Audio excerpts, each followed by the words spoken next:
ಇನ್ನು ಹಾವೇರಿ ಜಿಲ್ಲೆಯಲ್ಲೂ ಕೂಡ ಮುಂಗಾರು ಮಳೆಯ ಆರ್ಭಟ ಜೋರಾಗಿದೆ. ಚರಂಡಿ ತುಂಬಿ ರಾಣೆಬೆನ್ನೂರು ಗ್ರಾಮೀಣ ಠಾಣೆಗೆ ಮಳೆ ನೀರು ನುಗ್ಗಿದೆ.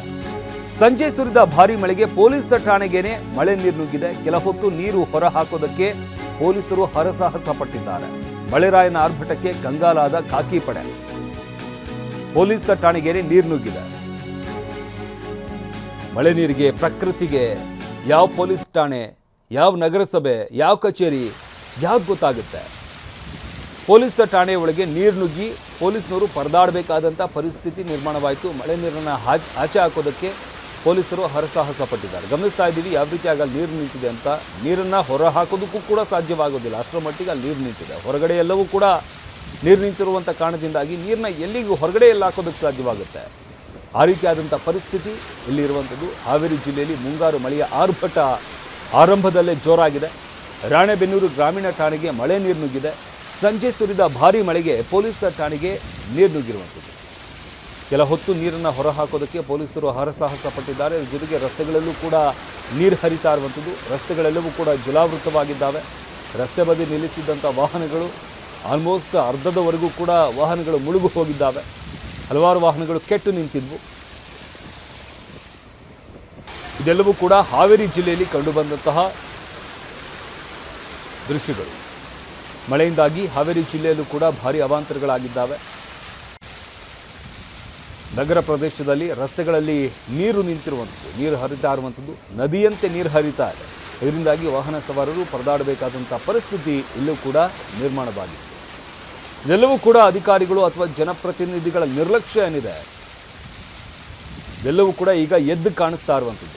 ಮಳೆ ಬಂದಂತಹ ಸಂದರ್ಭದಲ್ಲಿ ಯಾವ ರೀತಿಯ ಕೆಲಸ ಆಗಿದೆ, ಏನೇನು ಕೆಲಸ ಮಾಡಿದ್ದಾರೆ ತಮ್ಮ ಕ್ಷೇತ್ರಗಳಲ್ಲಿ, ಇದೆಲ್ಲವೂ ಕೂಡ ಈಗ ಎದ್ದು ಕಾಣುತ್ತೆ. ಬಟ್ ಆದರೂ ಕೂಡ ಜಾಣ ಮೌನವನ್ನು ಸಂಬಂಧಪಟ್ಟಂತಹ ಅಧಿಕಾರಿಗಳು, ಶಾಸಕರುಗಳು, ಜನಪ್ರತಿನಿಧಿಗಳು ವಹಿಸುವಂಥದ್ದನ್ನು ಇದನ್ನು ಮೊದಲೇನಲ್ಲ, ಪ್ರತಿ ಬಾರಿಯೂ ಕೂಡ ನಾವು ನೋಡ್ತಾ ಇದ್ದೀವಿ. ಸ್ಥಳೀಯರು ಕೂಡ ಆಕ್ರೋಶವನ್ನು ವ್ಯಕ್ತಪಡಿಸ್ತಾ ಇದ್ದಾರೆ. ಈ ಸಚಿವಗಿರಿಗೆ ಏನು ಲಾಭಿ ಮಾಡ್ತಾ ಇದ್ದಾರೆ ಅಥವಾ ಬೇರೆ ಬೇರೆ ಏನಕ್ಕೆಲ್ಲ ಲಾಭಿ ಮಾಡ್ತಾರೆ, ಅದರ ಬದಲಾಗಿ ಈ ರೀತಿಯಾದಂಥ ಕೆಲಸಗಳಿಗೆ ಲಾಭಿ ಮಾಡಿ, ನಮ್ಮ ಕ್ಷೇತ್ರಕ್ಕೆ ಅನುದಾನ ಬೇಕು, ಕೆಲಸ ಆಗಬೇಕು ಅಂತ ಲಾಭಿ ಮಾಡಿ. ಆ ರೀತಿಯಾದಂತಹ ಲಾಭಿ ಮಾಡುವಂಥ ಯಾವ ಶಾಸಕರನ್ನು ಕೂಡ ನಾವು ನೋಡೋದಕ್ಕೆ ಸಾಧ್ಯವಿಲ್ಲ. ಅದರಿಂದಾಗಿಯೇ ಎಲ್ಲ ಕಡೆ ಕೂಡ ಇದೇ ರೀತಿಯಾದಂಥ ಸಮಸ್ಯೆ.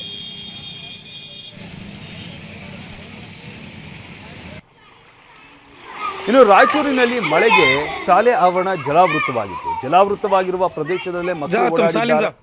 ಮಸ್ಕಿ ತಾಲೂಕಿನ ಅಡವಿಬಾವಿ ತಾಂಡಾದ ಸರ್ಕಾರಿ ಶಾಲೆ ಆವರಣ ಪದೇ ಪದೇ ಜಲಾವೃತವಾಗ್ತಾ ಇದ್ರೂ ಕೂಡ ನಿರ್ಲಕ್ಷ್ಯ ವಹಿಸ್ತಾ ಇದ್ದಾರೆ ಅಧಿಕಾರಿಗಳು, ಜನಪ್ರತಿನಿಧಿಗಳು ಅಂತ ಅವರ ವಿರುದ್ಧ ಸ್ಥಳೀಯರು ಆಕ್ರೋಶವನ್ನು ವ್ಯಕ್ತಪಡಿಸ್ತಾ ಇದ್ದಾರೆ.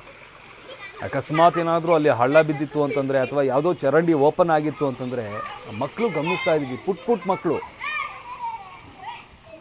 ಒಂದು ಸಣ್ಣ ಹಳ್ಳ ಇದ್ರೂ ಕೂಡ ಭಾರಿ ಅನಾಹುತ ಆಗುವಂಥ ಸಾಧ್ಯತೆ ಇರುತ್ತೆ.